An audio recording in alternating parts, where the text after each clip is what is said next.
Hey folks, don't mind me changing ads because I forgot to do it. Let's do it here as well.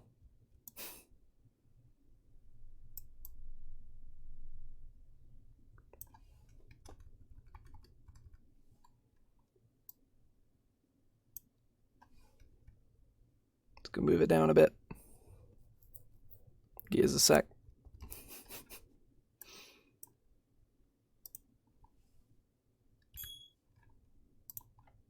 There we are. Let's move it down a little bit more, actually, just so that... There we go. I love how Phil's just kind of been vibing here for several weeks at this stage. Yes, hello, it is me. I am here. I'm going to put some music on, because I forgot to do that. There we go. Right. So, this will probably be the last Pally stream, I think. It's mostly just going to be me cleaning up, more or less, and making a final decision on what I'm going to do with the last Paladin oath that I have, and whether I want to throw it in the garbage or not.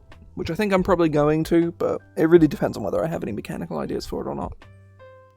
I've also just seen, well, I have seen some Strixhaven spoils.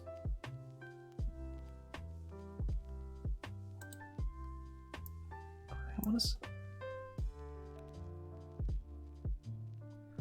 Yeah, I've seen some Strixhaven spoilers, and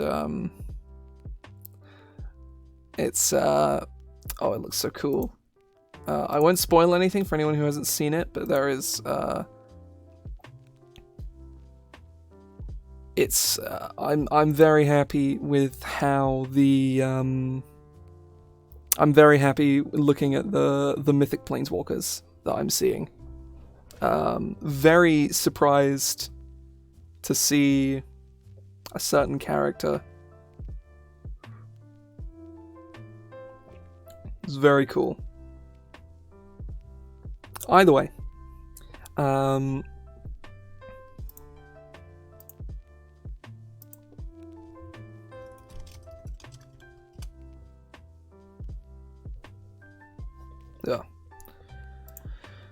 But yeah, the plan for today is to basically just go through everything. Read through everything closely as possible, make changes, trims, all of that. And see what needs to be done, if anything.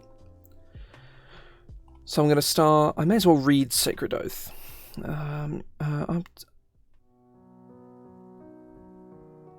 Oh, okay, right, hang on, we can kill that.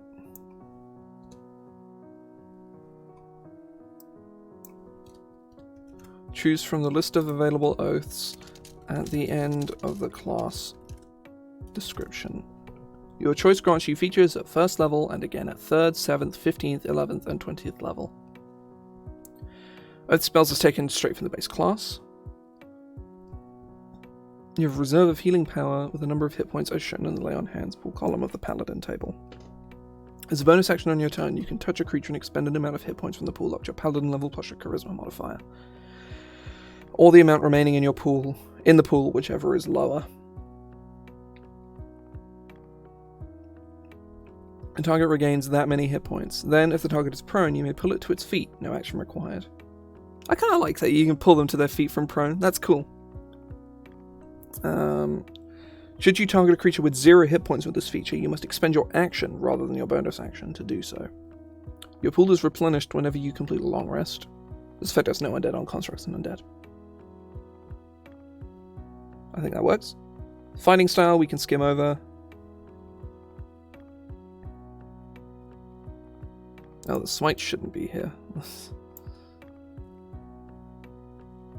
Smite should be over here.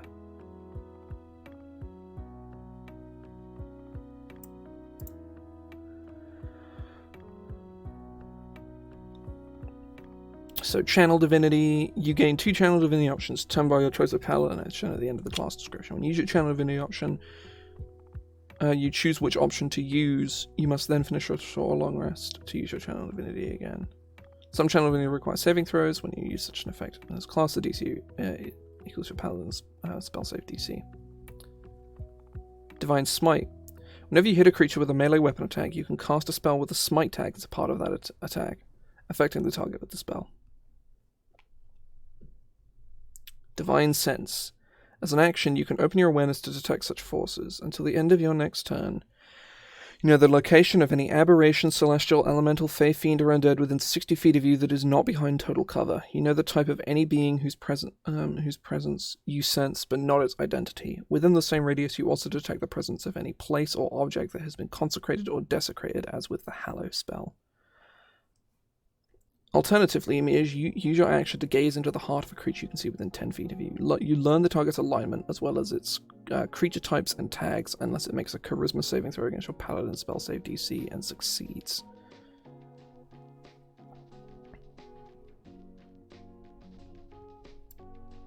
I'm going to remove this here to make it less of a thing. You can use either effect of this feature a number of times equal to charisma modifier.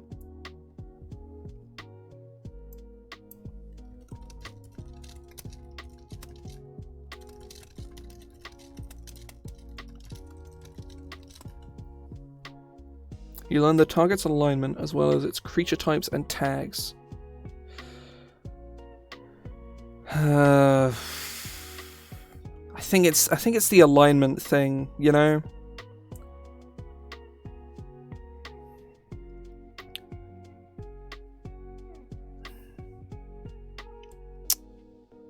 Because I don't know.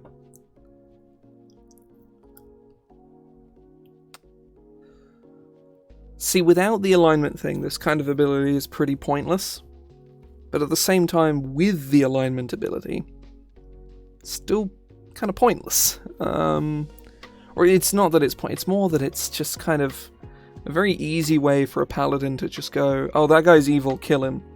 And that's just not fun, like, at all.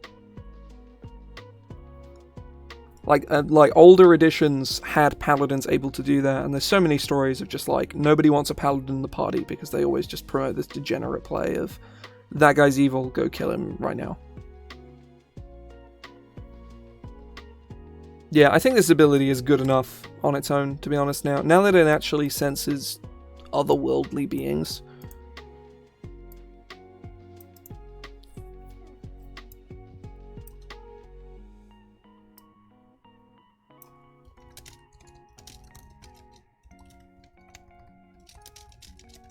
As much as I like the idea of a paladin being able to look into somebody's heart and learn their secrets, nah, it kind of sucks, you know. It's not particularly fun.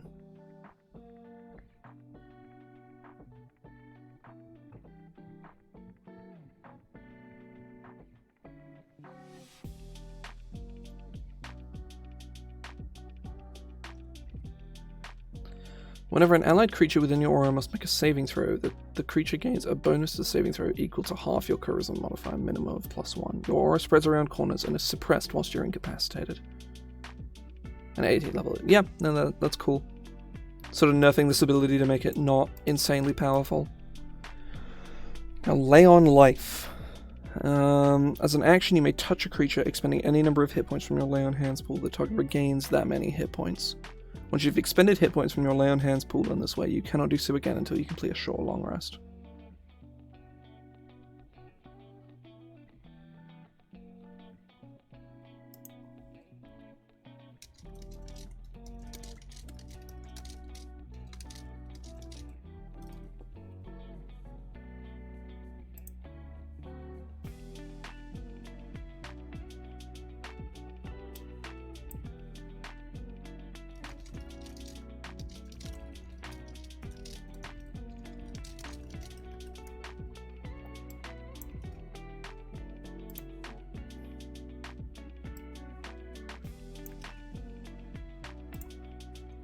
Once you've expended hit points from your Lay on Hand pool in this way. Additionally, as a bonus action, I think it should say alternatively. No, additionally, actually. As a bonus action, you may touch a creature, expending 10 hit points from your Lay on Hands pool to cure the target of one disease or neutralize one poison affecting it. You can cure multiple diseases and neutralize multiple poisons with a single use of Lay on Hands, expending hit points separately for each one. Okay, yeah, that's fine. Allied creatures within the radius of your aura of protection cannot become frightened, and any frightened creature that starts its turn within the area can remake its saving throw against the effect, any other condition on a success.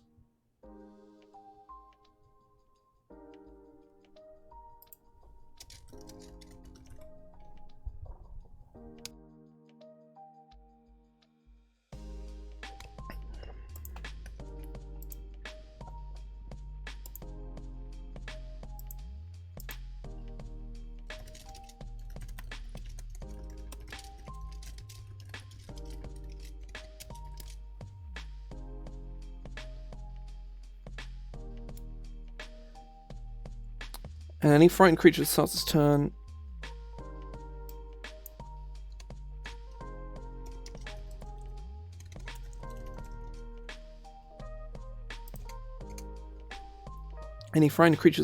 when the aura with the aura, then the aura has the condition suppressed until it leaves the area, and can immediately remake its saving throw against the effect, any other condition on a success.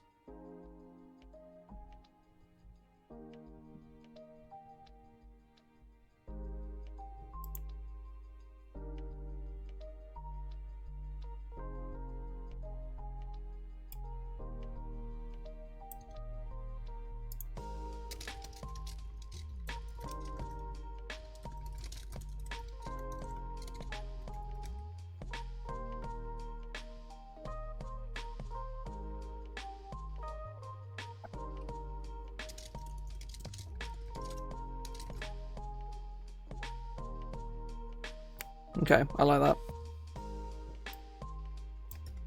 Let me go to Aura of Devotion, because that's the same sort of wording.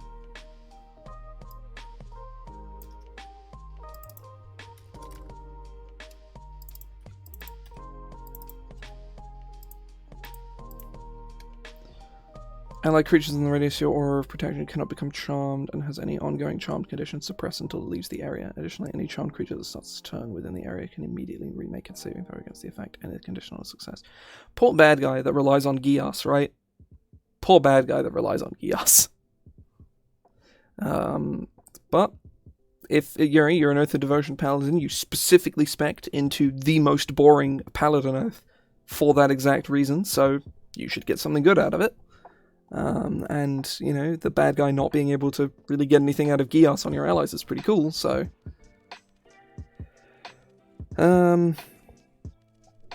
Right. Where was I? That's bad. You'll lose your Paladin Oath for that. Very cringe.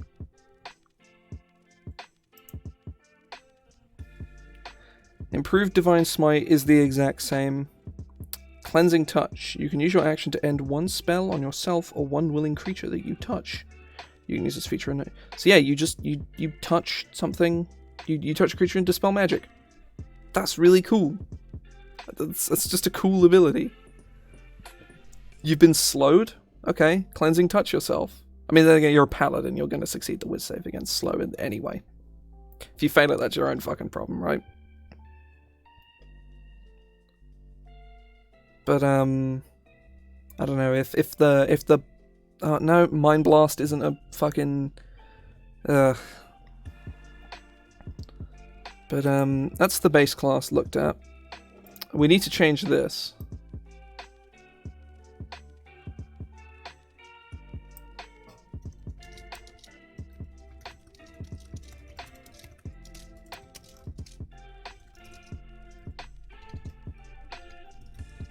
Which are they either a tone or...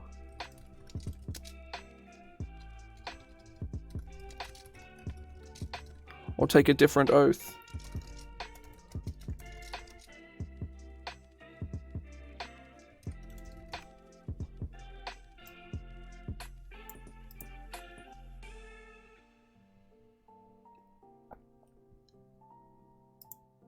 So, Oath of the Ancients... You get Ensnaring Strike, Speak with Animals, Moonbeam, Misty Step, Plant Growth, Protection from Energy, Shining Force, Stone Skin, Commune with Nature, and Tree Stride. Touch of Regrowth. Whenever you restore hit points to one or more creatures with a spell or paladin feature, you may cause any number of those creatures to instead gain temporary hit points equal to half the amount of healing they would have received, which lasts until the end of its next turn. Once a creature has these temporary hit points, it gains resistance to all damage, which is really good. Nature's Wrath. As a bonus action, you can cause spectral vines to spring up and reach for a creature within 30 feet of you that you can see, restraining it. At the end of the turn, the target can make a strength saving throw, breaking free on a success. On a failure, the creature remains restrained until the end of your next turn. When the condition ends, the vines vanish.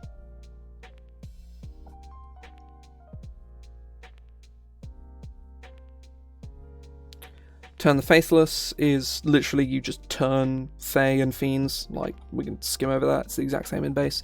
Or rewarding you and other let me just put allied creatures within the radius of your aura of protection reduce damage taken from spells by an amount equal to your charisma modifier. So the enemy casts Fireball on you, and you would take 30 points of fire damage. You instead take like 27, so maybe you don't die. Undying Sentinel lets you just gives you a death ward, which is very good. Whenever you grant a temporary creature temporary hit points with your Touch of Regrowth feature, choose a different creature you can see within 30 feet of the original target.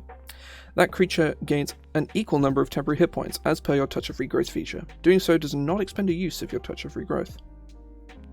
This is really good. Basically doubles up the use of it.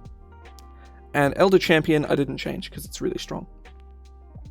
And it's really cool at that. Oath of Conquest. Ugh. Stretching a bit. Douse the Flame of Hope. Rule with an Iron Fist. Strength above all. Overpowering. I'm actually gonna do these spells. I'm gonna go find new spells for Oath of Conquest.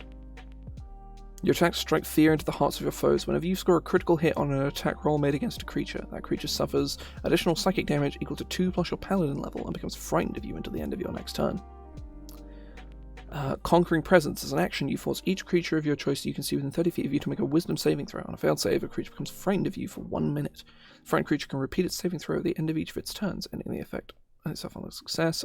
Unless the target is immune to the frightened condition, its speed is halved until the end of your next turn. It's pretty cool.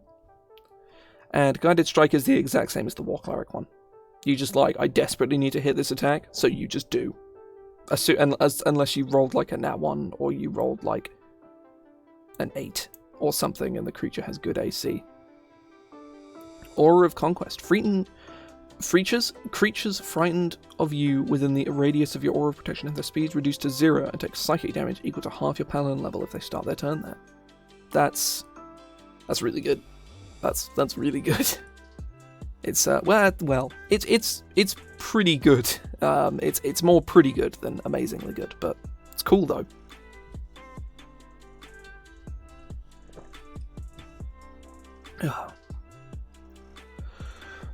Armor of Agathis should be replaced with Cause Fear.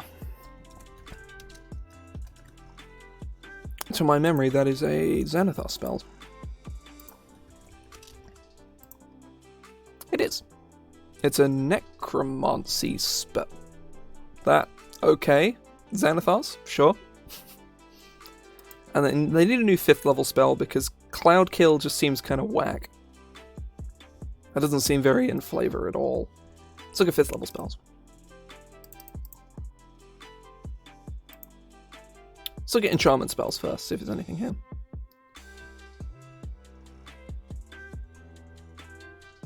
Nah.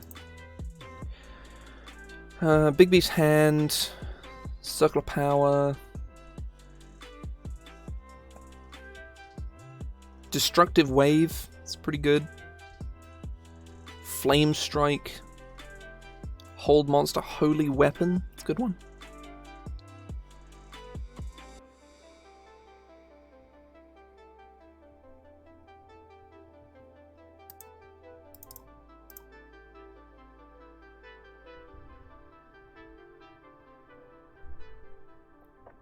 Steelwind Strike.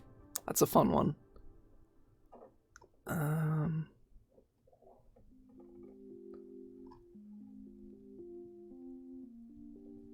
Gias, Greater Restoration, Flame Strike, Fast Step, Innovation.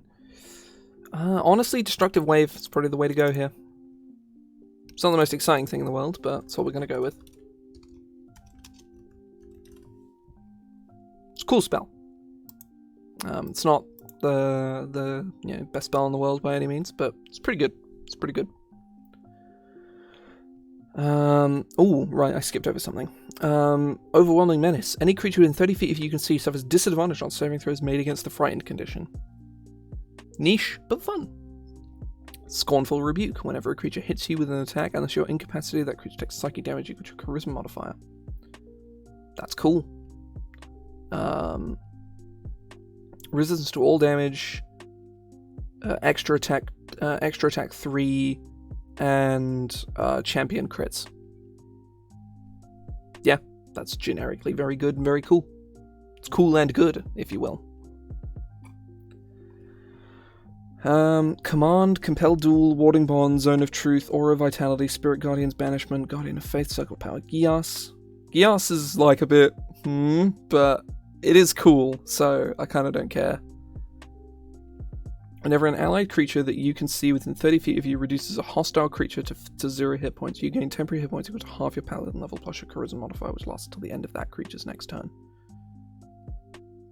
It's a really weird ability, but it is cool.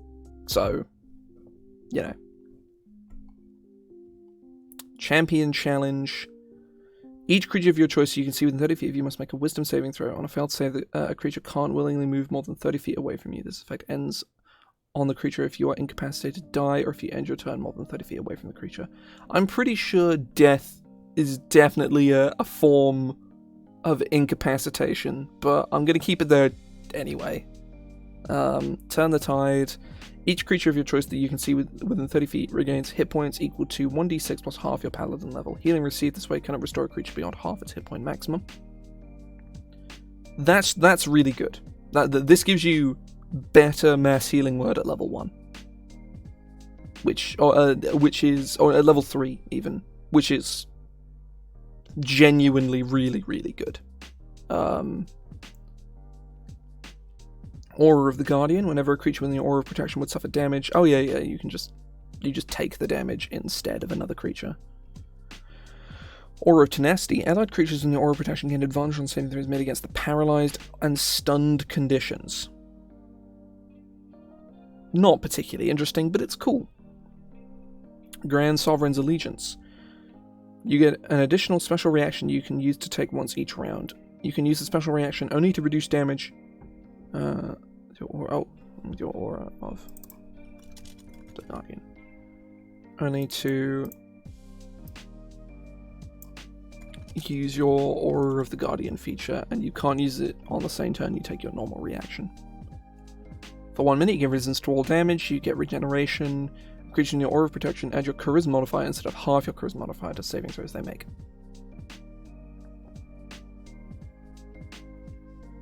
I do need to add allied to that. Oath of Devotion. These should be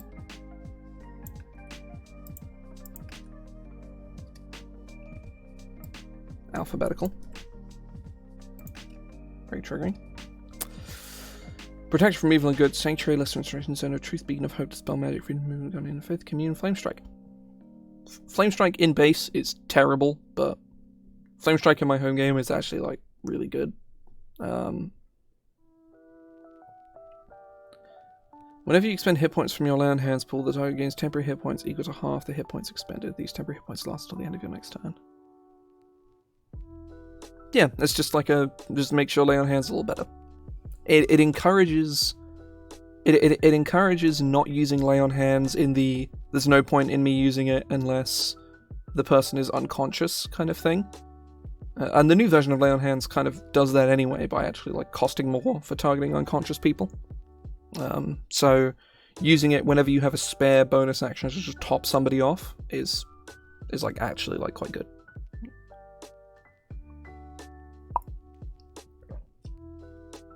Or more so isn't actively unoptimal now.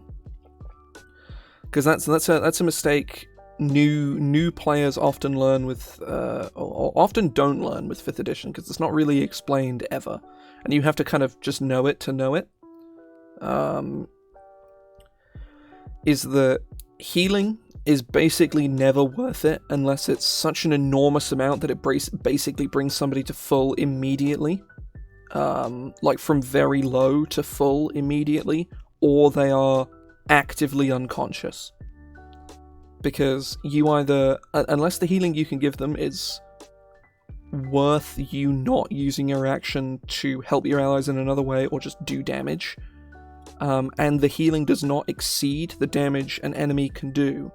Like, for example, if you're fighting a dragon, and you're like, oh god, the cleric, he's gonna, or the fighter, he's gonna go down when the dragon breath hits. Unless, and say that dragon breath does 40 points of damage, right? Unless you can heal that fighter for more than 40 hit points, what's the point in healing them? Like, unless you can guarantee that your healing is going to prevent someone from going down in the first place, there's never any point in doing it. So otherwise you've just wasted your action and a spell slot 9 times out of 10. So, fun fact, it's not worth it.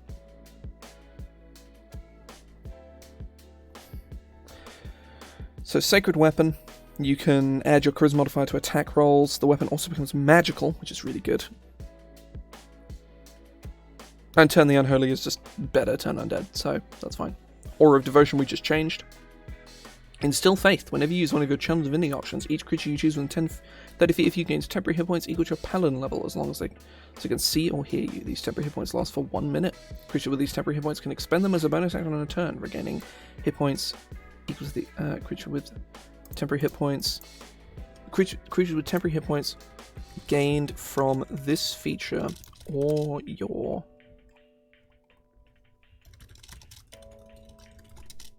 Hand of Devotion feature can expend them as a bonus action on a turn, regaining hit points equal to the expended amount. That's cool. I like that.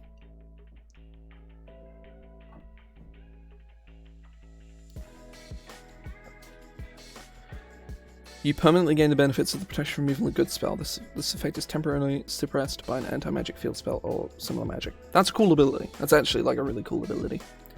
And Holy Nimbus I changed to give you wings, magic resistance, and bright light around you, which is... You know what? Do that.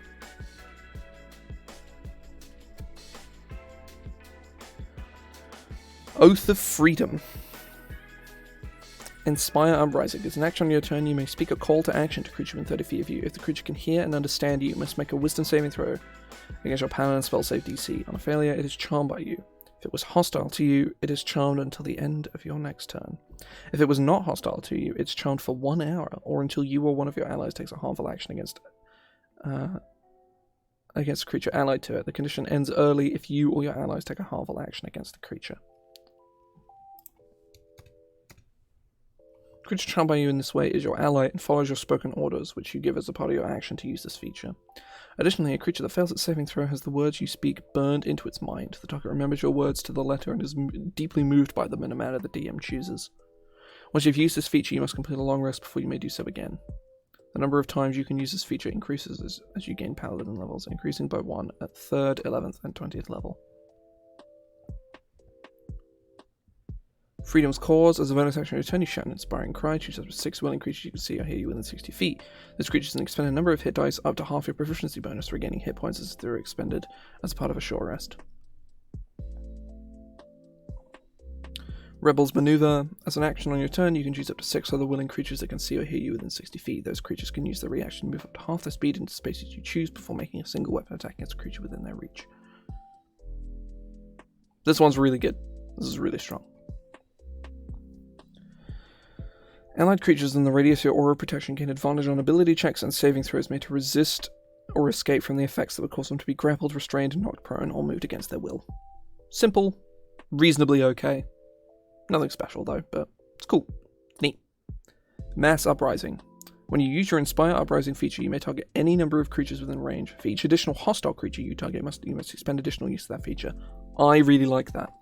I looking at that, that's very clean. I think I've said this, I used this as an example at the time, but say for instance, your paladin is like, stand on his soapbox on the street corner protesting against like the evil lord or whatever, and telling the townspeople to, rise up, gamers rise up, or whatever, and there are two of the Lord's Guard that are approaching you. You can use Mass Uprising on all of the people and be like, help me, with one use. Or you can spend 2 uses to target the 2 bad guys, the 2 guards, and the whole crowd. So maybe the guard will be sort of moved by. I suppose that's another thing actually I should probably change is harmful action against a creature, or your orders to the creature would be actively harmful. Would be obviously harmful, such as pitching themselves into a pit of spikes or attacking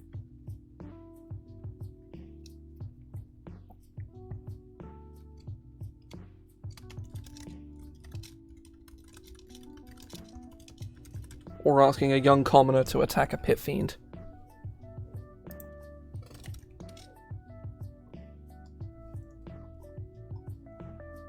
That's probably a good thing there. Now this ability is weird, and I still don't really know how I want to go about it. I think I came up with like a potentially interesting way to potentially change this ability to make it a bit more sort of useful, or be more sensible.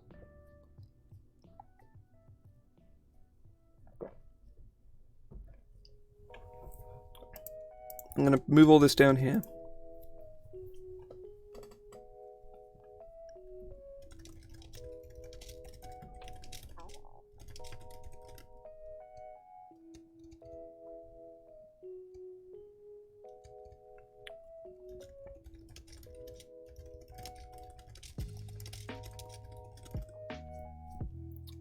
Involved in the combat.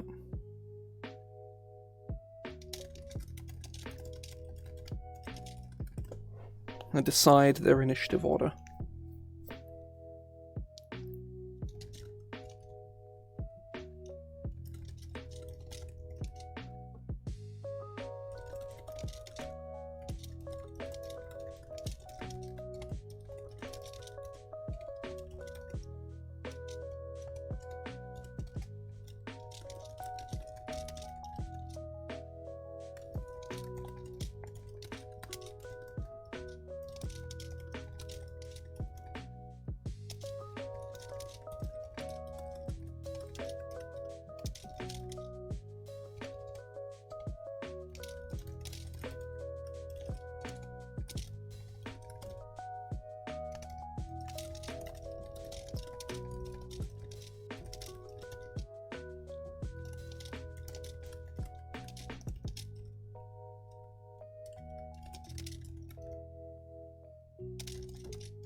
For example,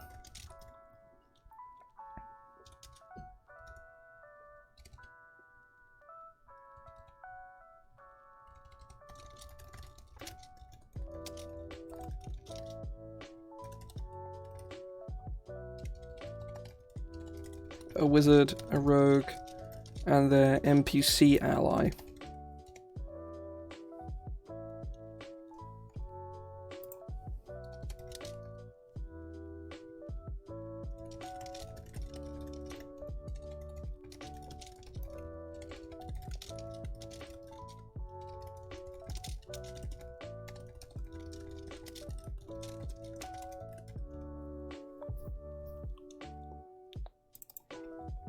Just do that for the rogue to act for.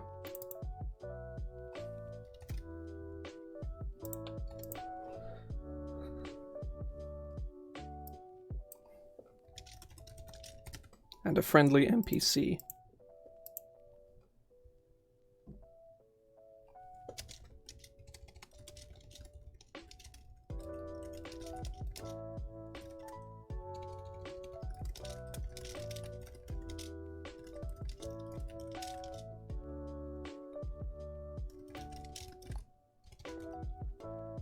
Three ogres and 7 orcs.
Within the regular initiative,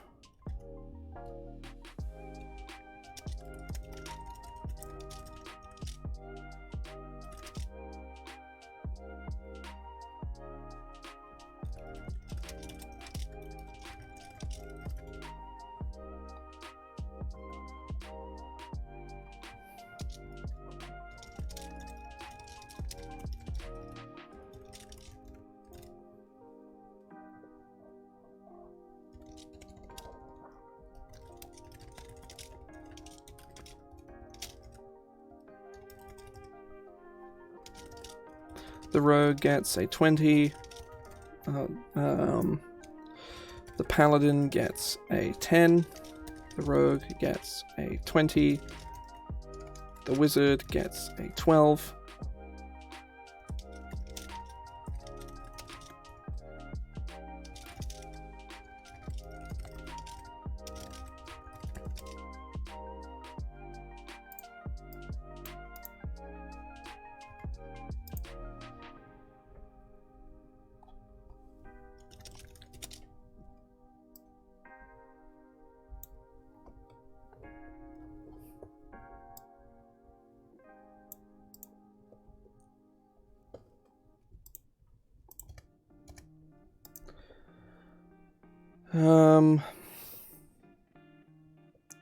Greetings. Welcome in.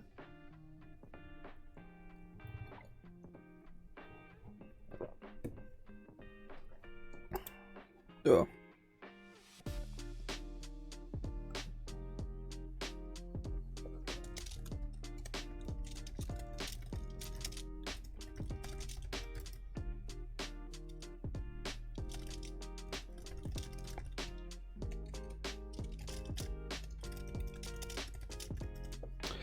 Blah, blah, blah, blah.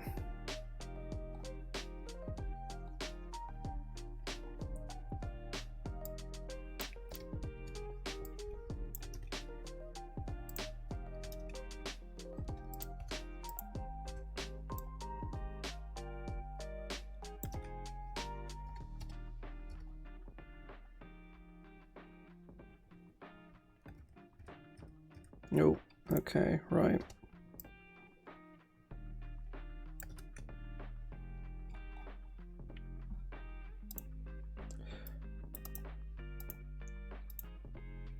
This is still very... This is much less complex, I feel, than the previous version. Obviously, the example is extremely long, but it is still a very sort of out-there concept for 5th edition.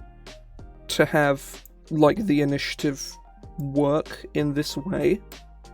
So I've decided to write, like, an in-depth, like, this is how this ability works kind of thing. For the express purpose of... you know, players going, wait, how the fuck does this work? Because, you know, whilst that's not always going to be necessary, I imagine the majority of players are going to read that and understand how it works. It's usually best to avoid confusion where possible, and avoid, you know, any potential, like, misunderstanding, because there's nothing worse than, like... than whether you're the DM or the player knowing how an ability works and somebody else at the table insisting that's not how it works, even though you know that you're correct. So having just, like, because this ability is very weird, having just a straight up, this is how this works,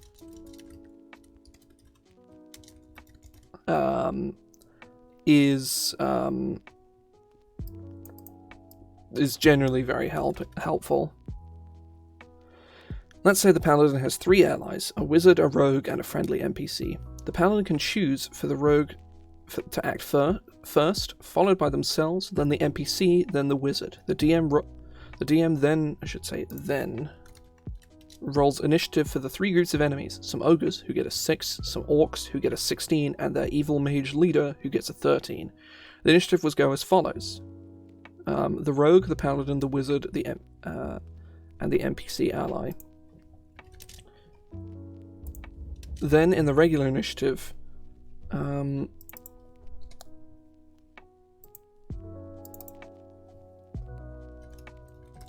followed by the regular initiative in the orcs, the evil mage, then the ogres. At the beginning of the second round, the paladin and their allies must roll initiative. The paladin gets a 10, the rogue gets a 20, the wizard gets a 16, and the NPC gets a 5. The new initiative is as follows: the rogue, the orcs, the evil mage, the wizard, the paladin, the ogres, and finally the NPC ally. I think that works. I think that is a sensible... I'm not sure if this here is really necessary.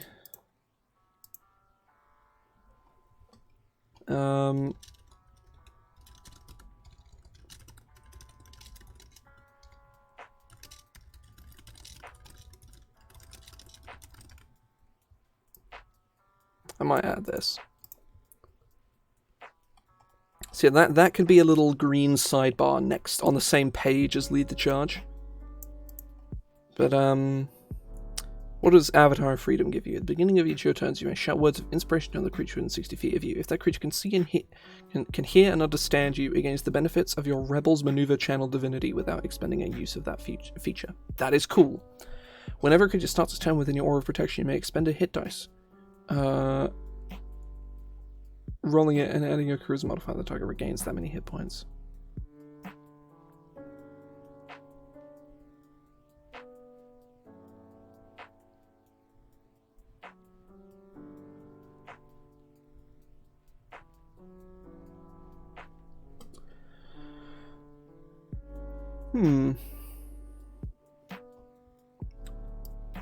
I think this ability is strong enough where this ability cannot be particularly exciting, and that's kind of okay. I'll read through Oath of Glory and I'll probably take a break. Methinks. Right, you get Guiding Bolt, Heroism, Enhanced Ability, Magic Weapon, Haste, Protection from Energy, Compulsion, Freedom of Movement, Commune, and Flame Strike. When you reduce a creature to 0 hit points or score a critical hit, you can immediately move up to 10 feet.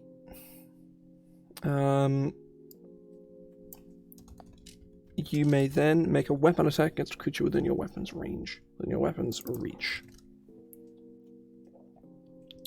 You may use this feature only once each turn, and only a number of times equal to your charisma modifier, after which you must complete a long rest to do so again.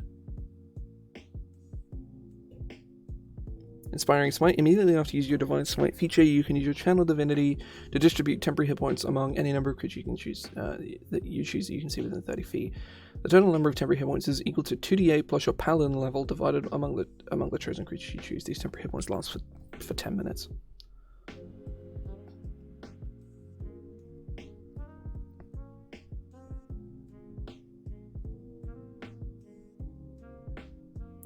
This is kind of shit.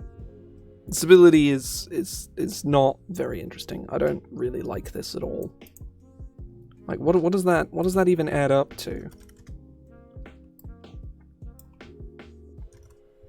At 20th level, you're looking at like an average of 29 temporary hit points.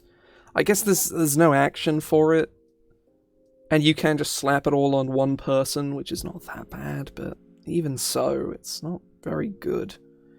And I suppose when you get it, it is quite good, because it is like 12 temporary hit points on average, which is pretty okay. Like at level 3, you know, most characters, you know, you as a paladin will probably have like between 20 and 30 hit points-ish.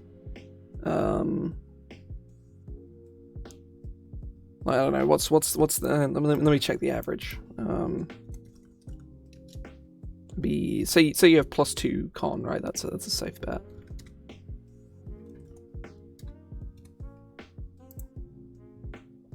Have an average of about 27 hit points, so that's like half your hit point max. I suppose you can give it to the wizard as well. Like, it's really not. This ability really isn't very good, but I don't think it's the end of the world.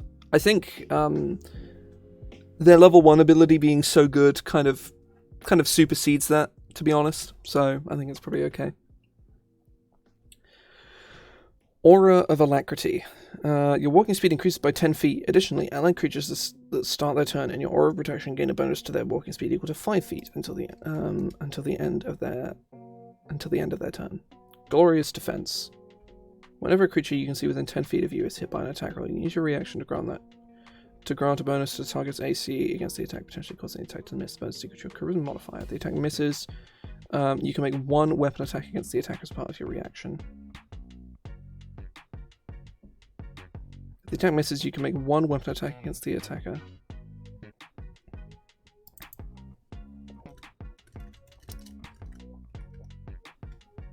You make one weapon attack against the attacker as part of the reaction, provided the attacker is within your weapon's reach. Use this feature a number of times. Here's Advance. Whenever you score a critical hit against a creature, the target takes additional damage to Charisma modifier. Additionally, you can use your Glorious Advance feature more than once each turn. You regain up to 2 expended uses of the feature whenever you roll initiative at the beginning of combat.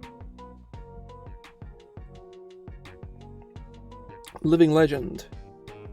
Advantage on Charisma checks.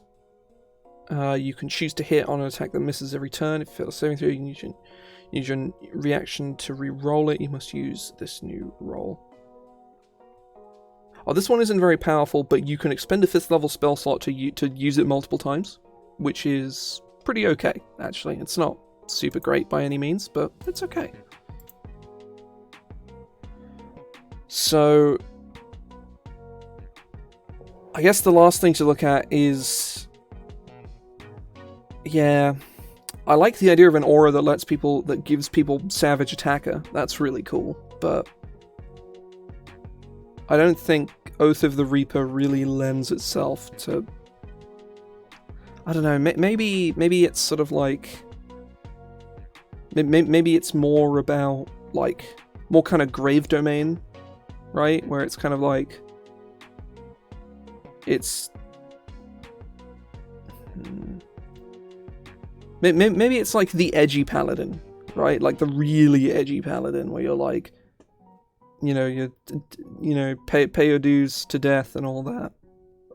I don't know. That could be kind of neat. Yeah, I kind of like the idea of like instead of this, it's put the dead to rest kind of deal.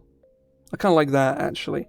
I might try and develop that. after the break. I'm going to go through the other subclasses, of which there are 1, 2, 3, 4, 5, 6, 7. There are 7 subclasses remaining.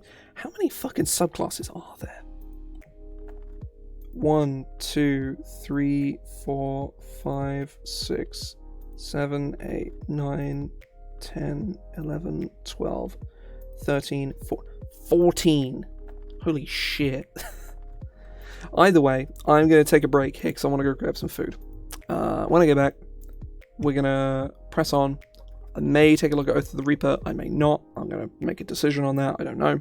Either way, I'm gonna head off now. Or not head off. I'm going to take a quick break here. I'll be back probably in about 10 minutes. I'll see you in a minute.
I return. Hello. It is me. I don't really have any other way of fancily reintroducing the fact that I went on a break. So, I'm back now. Hi. Let's take a look at Oath of Redemption. Sanctuary, Sleep, Calm Motions, Hold Person, Counterspell, Hypnotic Pattern, Odaloops with his fist, Master Wall of Force. Yeah, all of those are fine. Oh. Redeemer's Touch. You gain a second lay on hands pool, called your Redeemer's Pool. This pool has 5 hit points and can be used to fuel features that require you to spend hit points from your lay on hands pool. Your Redeemer's Pool is replenished whenever you complete a short or long rest.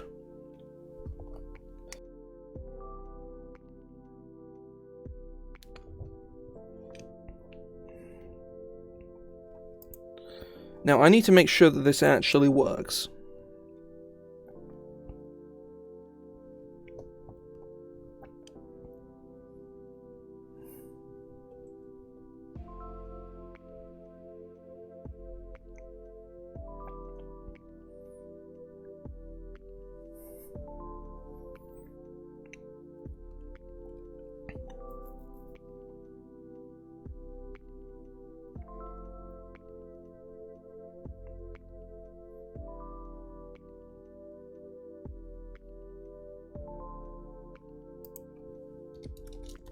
Which has 5 hit points.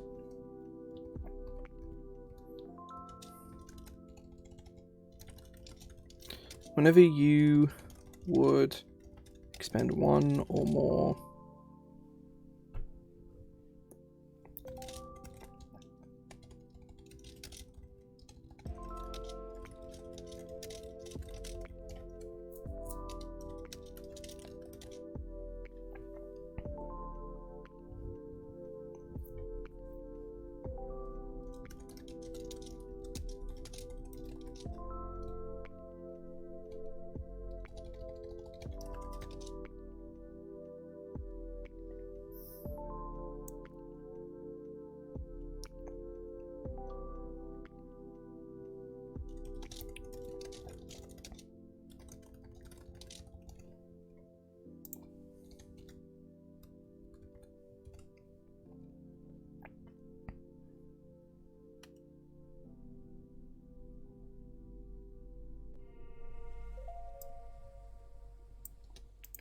you gain a second lay on hands.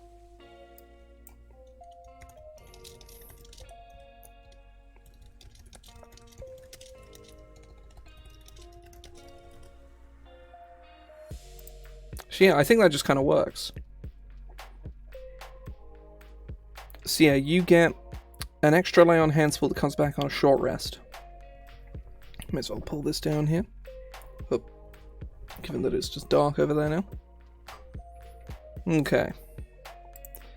Emissary of Peace gives you good charisma for a minute. Or good persuasion, specifically.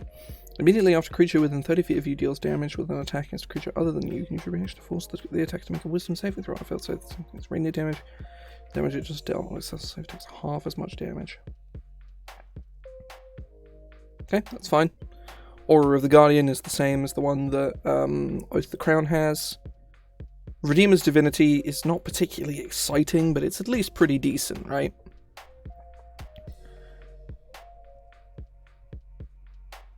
You regain hit points equal to 1d6 plus half your paladin level if you end your turn in combat with fewer than half your hit points remaining and you aren't incapacitated. I feel like we should do this with Oath of Steel, actually.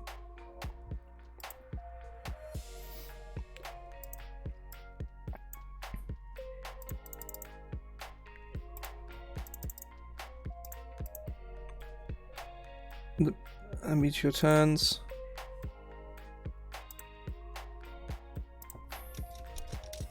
And are in combat, you regain hit points equal to your charisma modifier. Okay, there we go. Let's go back up.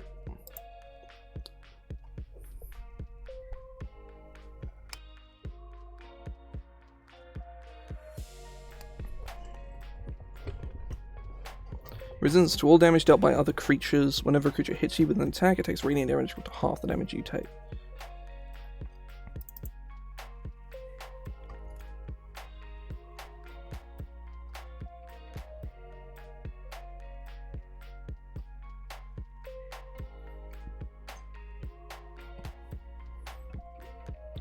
Ugh.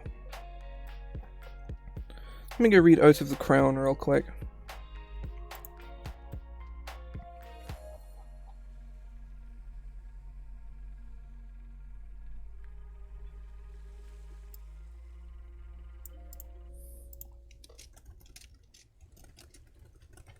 There.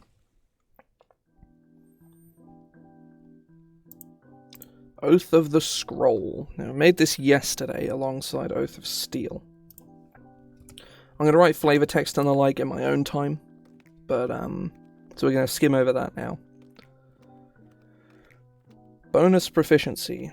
You gain a language of your choice and you're proficient in one of the following skills of your choice. Arcana, History, Investigation, Nature, or Religion.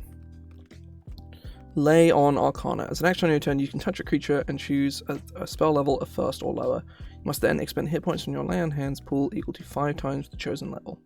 If you do, the target gains an additional spell slot at the chosen level, which lasts until that creature next completes a long rest. The highest level of spell slot you can grant a creature with this feature increases you gain Paladin levels. Once you've granted a creature an additional spell slot with this feature, you cannot grant that creature another spell slot until it next completes a long rest. Now, this ability is very strong. Namely, once you get to level 2.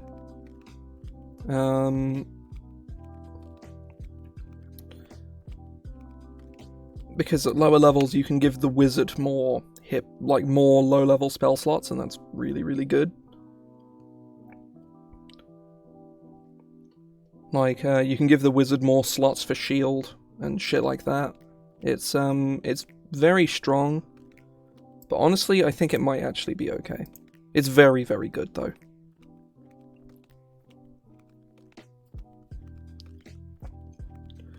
Channel Divinity, Inscribe Magic. You may use your Channel Divinity to store away a spell and a piece of magical scripture that any creature can invoke.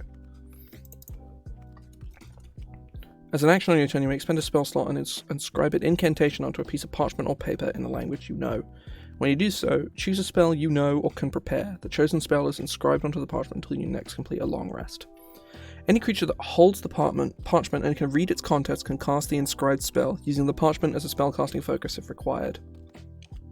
The creature uses your spellcasting ability modifier, and if the spell requires concentration, the creature must concentrate.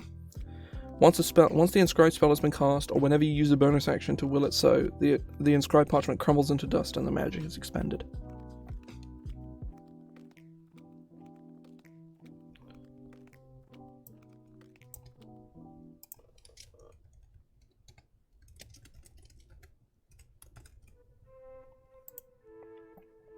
Channel Divinity, Knowledge of the Ages. This is the same as the Knowledge Domain one, which is cool.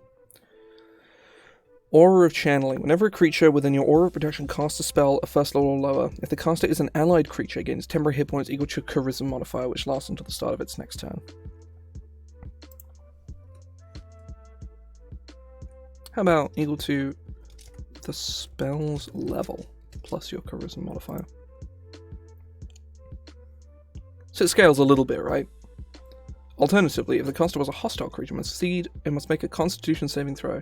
On a failure, the creature suffers psychic damage equal to half your Paladin level plus your Charisma modifier. That's cool too. I like that.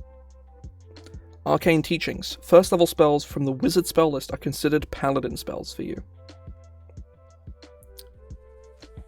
The level of spell added to the Paladin spell list increases as you gain Paladin levels, increasing by 1 at 15th and 20th level. Additionally, you ignore all class and level requirements for the use of spell scrolls. As a bonus action on your turn, you can cause the holy aura created by your Aura of Protection to move from your space to one that you can see within 30 feet of you. The aura remains there until you use a subsequent bonus action to move it to a space that you can see within 30 feet of it, or recall it to your space and reattach it to you. Guardian of the Weave. You get magic resistance. You are considered to have all Paladin spells prepared, and because Wizard spells, by this point, Wizard spells are 1st through 3rd level, are considered Paladin spells too. You have Paladin spells are 1st to 5th level, and Wizard spells are 1st to 3rd level, all of them prepared. And whenever you cast a Paladin spell, which also includes a Wizard spell of 1st to 3rd level, as a casting time of 1 action, you can cast it using a bonus action instead. This is an amazingly powerful ability, and I think it's really cool. Oath of Steel gets Absorb Elements and Shield, which is pretty gnarly. They get Aid, Warding Bond, Dispel Magic, Intellect Fortress, Aura of Life, Stone Skin, Anti-Life Shell, and Circle of Power. Iron Assault, whenever you hit a creature with a weapon attack, you use your bonus action to grant a creature you choose a +2 bonus to its AC until the start of its next turn. Use it equal to Charisma mod. Channel Divinity Divine Protection. Whenever a creature within 30 feet of you would be reduced to 0 hit points, you can use your Channel Divinity as a reaction and instead have that creature reduced to 1 hit point.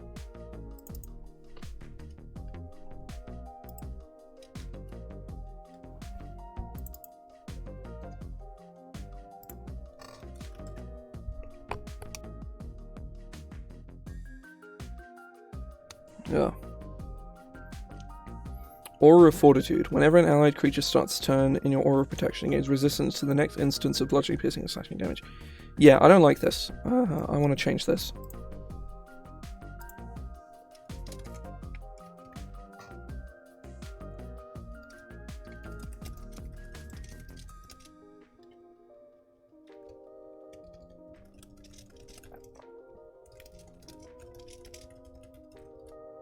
Oh, whenever a creature in your Aura of Protection takes bludgeoning, piercing, or slashing damage,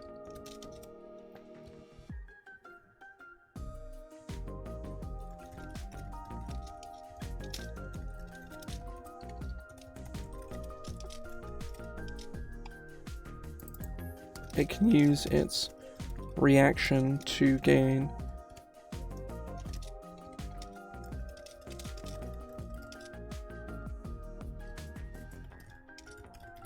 done by the triggered damage, the triggered damage source. That works much nicer. So if like an assassin jumps out and stabs, you know, the wizard or whatever, they can use their reaction to be like, nope. Fortitudinuous, which is evasion for constitution, which is fine. Like, it's a cool ability. It's not amazingly powerful, but it is quite good. Endless Endurance, we just changed this, and I like this new version. Immortal Bastion, you have resistance to all damage. If at any stage you would have multiple instances of resistance to one or more damage types, combine them. For example, if you're a tiefling with a hellish resistance trait that uses this feature, you would be twice resistant to fire damage, halving all fire damage you take twice. And then you automatically succeed on all Constitution saving throws. Basically, Oath of Steel is, I'm a paladin, but no one is going to kill me. Like, try and kill me, you're going to fail. Oath of Treachery, which is straight up, like, I think my favorite of all of them. Needs a new 3rd level spell, because Gaseous Form is kind of weird. All the others are fine, but Gaseous Form seems very strange.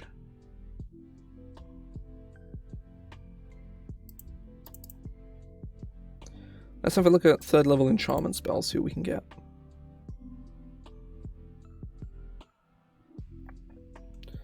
Enemies Abound, I like quite a lot.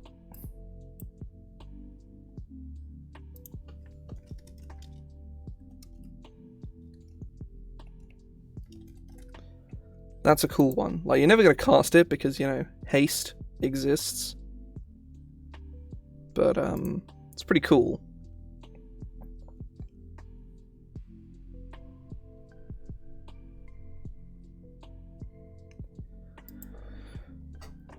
Crown Menace, Invisibility, Enemies About, Haste, Confusion, Invisibility, Dominate Person, Pass Wall. Yeah, those are all good. Cull the Herd. You gain advantage on melee attack rolls made against any creature that has one or more of its allies within 5 feet of it or you. Deceiving Duplication. You can use your Channel Divinity to conjure protective duplicates when you're under threat.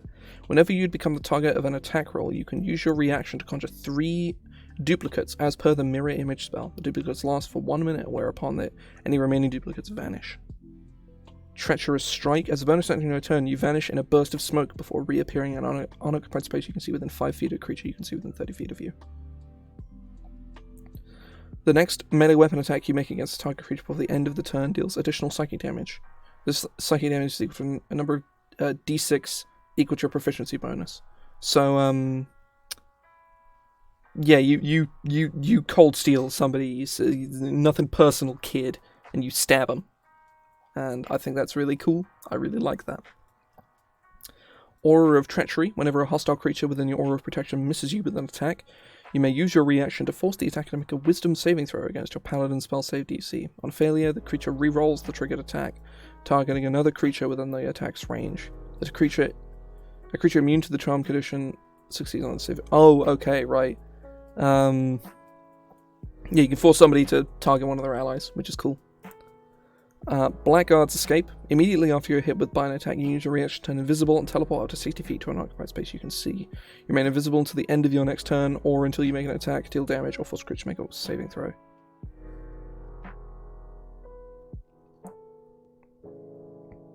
You know what?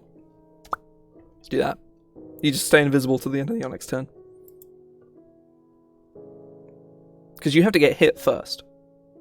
It's not like you just bamf out and don't get hit anymore.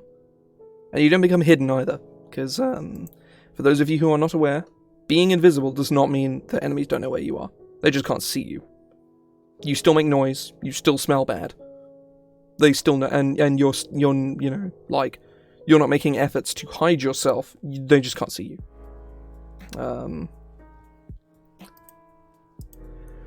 Whenever your Cull the Herd feature grants you advantage on a weapon attack made against a creature, you can manifest a weapon of darkness that strikes out at a creature within 5 feet of you, or the attack's target. Make a melee spell attack with the weapon. On a hit, the target suffers 1d4 plus your charisma modifier psychic damage. The weapon appears however you choose, but it most commonly takes the form of your own blade, but in a haunting, fiendish visage crafted from shadow. And then you can use it charisma a number of times. This is my favorite ability in the game, Icon of Deceit. And we're going to read it again, because this is my favorite ability in the entire game now. You are invisible. Just flat out. They can't see you.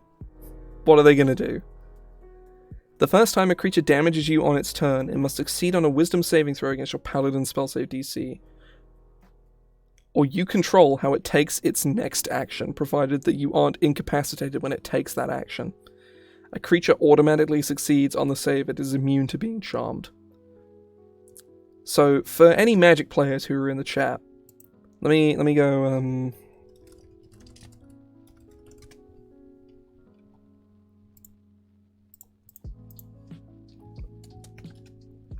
you do this every time someone hits you.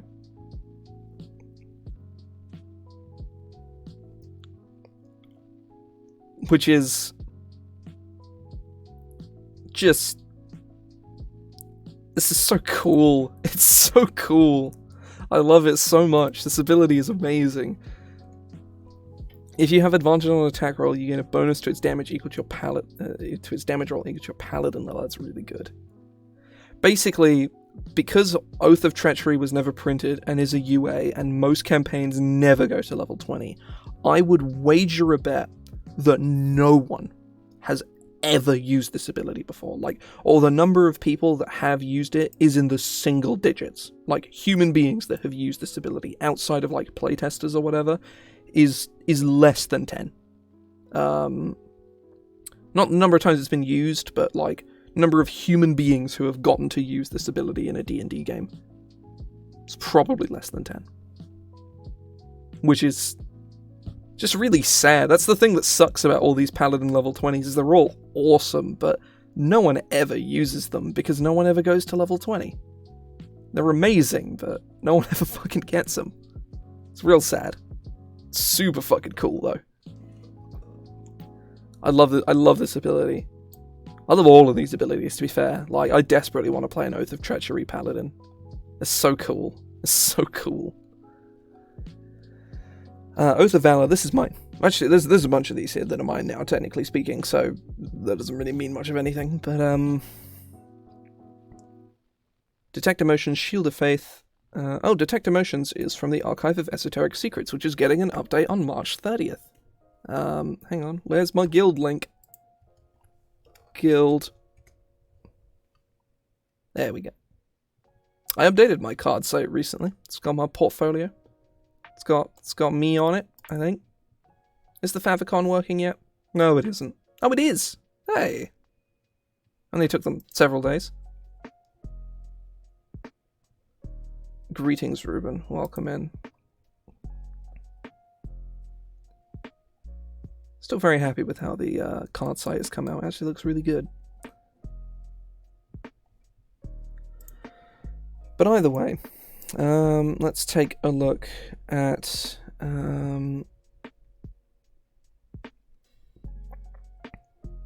Spell, Evil and Good, Nocturne's Binding Shard. Yeah, a whole bunch of these are from Archive 1.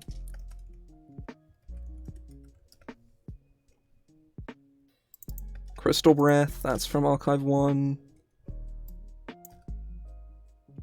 Sapphire Hail's from Archive 1. Detect Emotions is from Archive 1. Oh, whoops. But either way. Once each turn, whenever you make a melee weapon attack, you can choose to gain advantage on the roll. On a hit, you gain temporary hit points equal to your Charisma modifier plus your Paladin level, which lasts until the start of your next turn.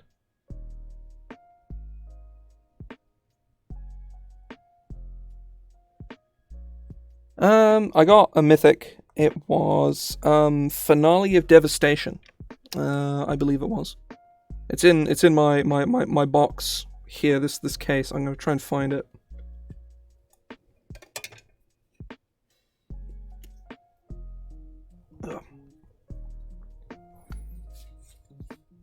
There's my scroll rack. It's really dumb that I managed to get that. It's in here somewhere. Give me a minute. It's my Agars.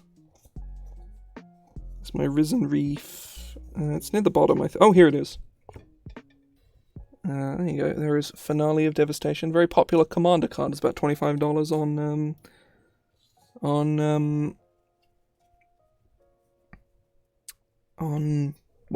to buy. To buy as a single. Yeah, so it's certainly gonna be something I hold on to, because whenever I end up making, a green commander deck, it's probably going to go in there, because it's a very good card. My first commander deck plans is to make Agar the Freezing Flame, because I got basically every relevant giant card from Cull Time in my Cull Time set boosters I bought a little while ago. Like, including Agar and Altar Agar. I got like the fancy art of Quakebringer, which is really cool. I really like Quakebringer. I got a foil Cyclone Summoner, which was good fun. Got Frostbite. I got Giant's Grasp, which is a really funny card.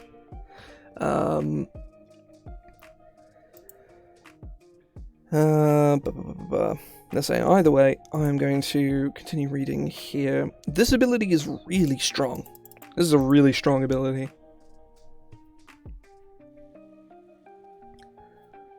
As a bonus action, you form an iridescent barrier of energy around a creature you can see within range. The barrier is a ward with hit points equal to twice your Paladin level plus your Charisma modifier. Whenever the warded creature takes damage. Yeah, basically you give somebody a temporary... you use the bonus action to give somebody a temporary arcane ward, which is very good. And then Valorous Cry, as an action, each creature you choose within 30 feet of you can gain advantage on all attack rolls and saving throws they make until the end of your next turn, which is also very good. Aura of Valor, whenever an allied creature starts its turn within your Aura of Protection, it gains a d4, which remains until the start of its next turn. Whenever the target makes an attack roll, ability check, or saving throw, it can expend the d4, rolling it and adding it to the result of the chosen roll.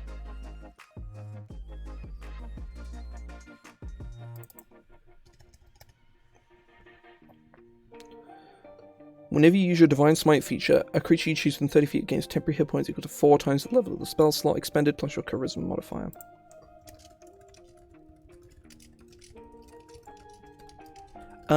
Yes, except you only get one. You just get the one. But it is free and every turn, so it's pretty good. Whenever you hit a creature with an attack roll affected by your brilliant defensive feature, the target suffers additional radiant damage equal to your Charisma modifier. That's fine. That's cool. And a Beacon of Valor. You may use your Crystal Shield without expending a use of your Channel Divinity, which is very good.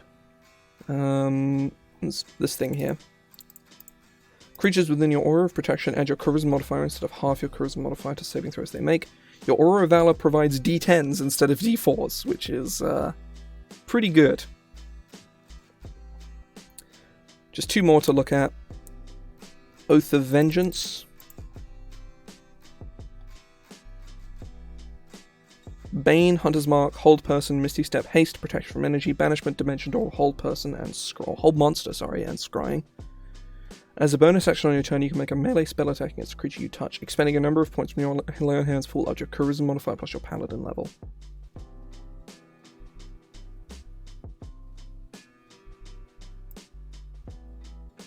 Right. You can expend a number of hit points from your lay on hands pool to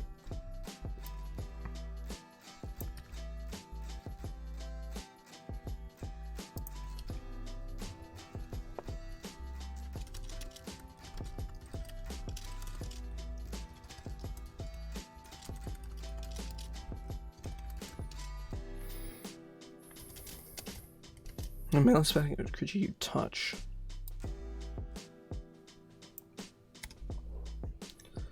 On a hit, the target takes radiant damage equal to each of the points expended from the pool. Yeah, this is fine. It's not particularly good, but at low levels, it's not great. But it scales up and gets very good at later levels because you can spend like at higher levels when you have, say your 15th level with +4 charisma. You can just use the bonus action, spend 19 hit points from your lay on hands pool, and just slap somebody for 19 hit points as a bonus action, which is really good. Abjure enemy. They're frightened for 1 minute or until they take any damage, and their speed is 0. Niche, but very good. And then there's Vow of Enmity, which is the same as it is in base and is incredible. Aura of Aversion. Whenever a hostile creature makes an attack roll whilst within your Aura of Protection, they must roll a d4, subtracting the result from its attack roll. Whenever a creature affected by your Vow of Enmity feature dies, you may apply the vow to a different creature you can see within 30 feet of you, provided you are incapacitated. This is Relentless Hex. Well, not Relentless Hex. The Hexblade ability that lets them do Hexblade's Curse and bounce it. It's the same thing. Soul of Vengeance. When a creature under the effect of your Vow of Enmity makes an attack, you can use your reaction to make a melee weapon attack against that creature if it is within range.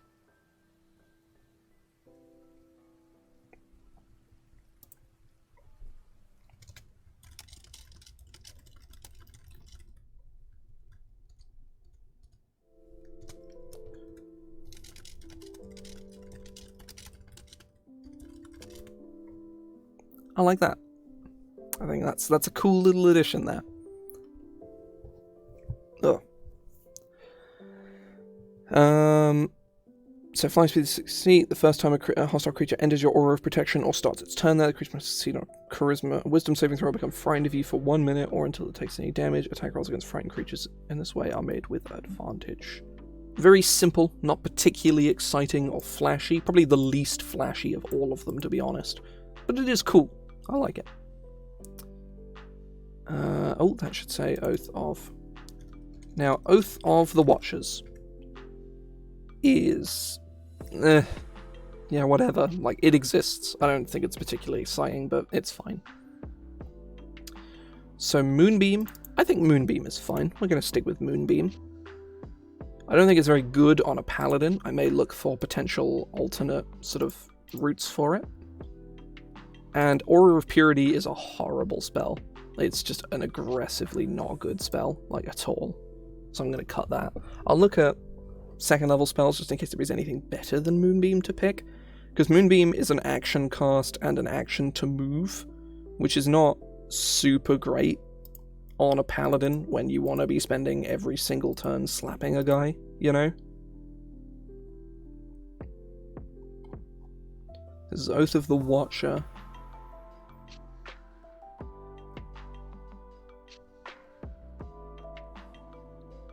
probably get Augury, right? That makes sense.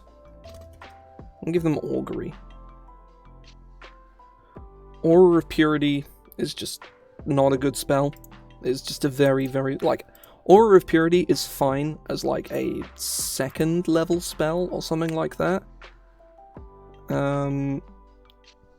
Like a 2nd or a 3rd level spell, maybe. But it's very, very bad.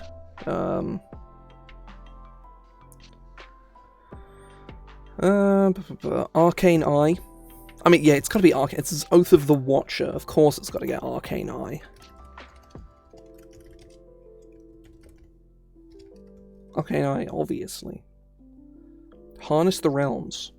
As a bonus action on your turn, you can teleport up to 15 feet to an unoccupied space you can see. Upon reappearing, you're empowered by one of the following damage types you choose: Acid, Cold, Fire, Lightning, or Poison.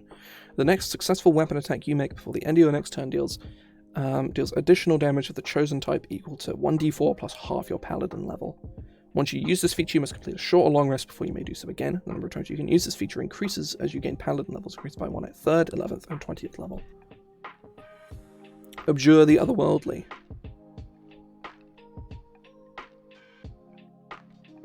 You can turn a whole bunch of stuff. And Watcher's Will, you choose a number of creatures within 30 feet of you, up to a number of charisma modifier. For 1 minute, you and the chosen creatures have advantage on intelligence, wisdom, and charisma saving throws. You intellect fortress a bunch of people. That seems fine. It's not particularly exciting, but it's not bad. Like, it's okay. Gain a bonus to your initiative equal to your charisma modifier. Additionally, whenever an allied creature starts to turn with an aura of protection, increase its place in initiative by 1. Increase its initiative by 1. If this effect would cause another creature to gain...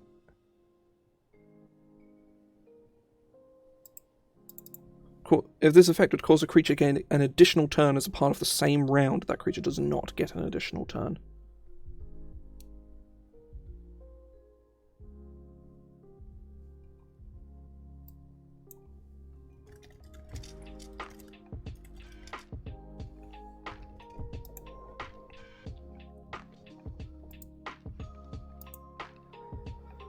Whenever you or a creature you can see within 30 feet of you succeeds on an intelligence, wisdom, or charisma saving throw, you can use your reaction to deal 2d8 plus your charisma modifier force damage to the creature that forced the saving throw. That's okay.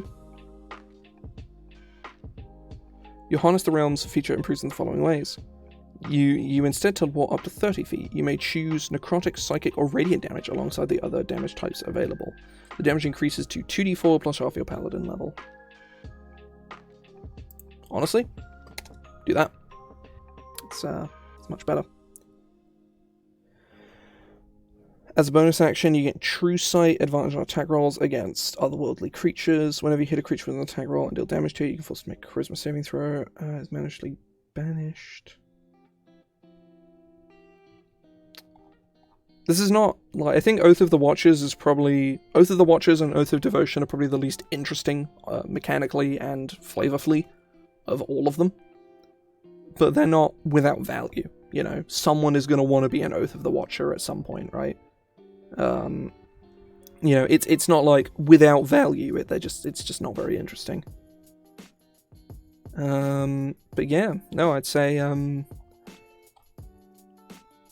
going to make a decision on what I do about Oath of the Reaper in my own time. I may decide to keep it, I may decide to cut it. If I do, I will probably release whatever I do with it online for free. Like, that's fine. But otherwise, I think Paladin is done. I'm really happy with how this has come out. I think this is... I've gone from being like, I hate Paladin, I think it fucking sucks. I think it's boring and stupid. And none of the subclasses mean anything, and none of them are exciting or interesting in really any way, to, I want to play a Paladin right now.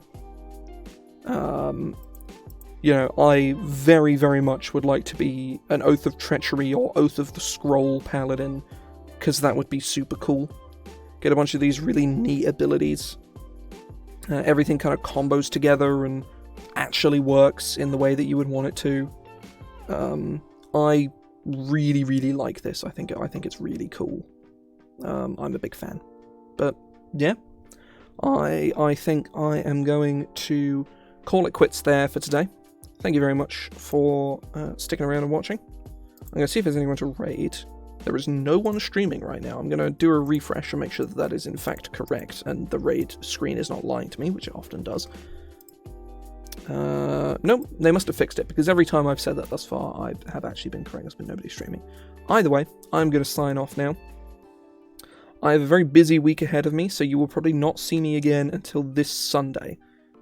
This Sunday, I will not be streaming more D&D stuff. I will instead be finishing Platinum. However long that takes, I'm going to start at between 1 and 2 o'clock, and I'm just going to go until I'm done. Which will most likely take 4 to 5 hours. I need to do Gym 8, Victory Road, Elite 4, and Champion, obviously. I'm going to do some off-screen training and stuff like that, so stop by for that if you like.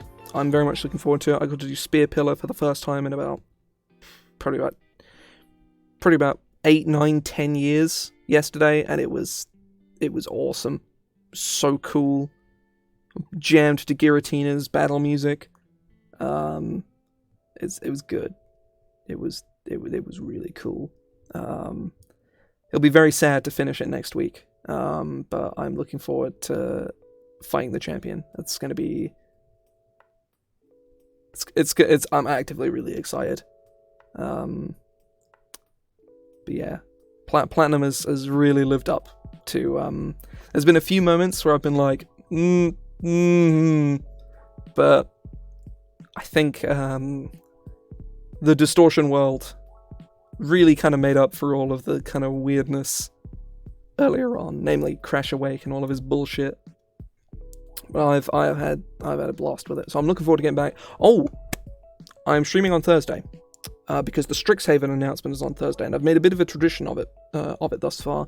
The last 2 Magic sets, Kaldheim and Zendikar Rising, I have live reacted to the announcement trailer, which I'm going to be doing again with Strixhaven because they're always really fun to watch live with everyone, and I'm very much looking forward to it.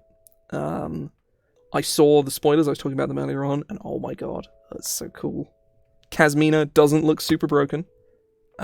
Spoiler, she's in the set. And what is she Professor Onyx, was it? Professor Onyx? Yeah, Professor Onyx. Whew. I am psyched for Professor Onyx. That's fucking awesome. But either way, I am going to stop here. Thank you very much for sticking around. VODs will be going up over the course of the next sort of week or so. Enjoy the rest of your evening and your week and what have you. I shall see you all later. See ya.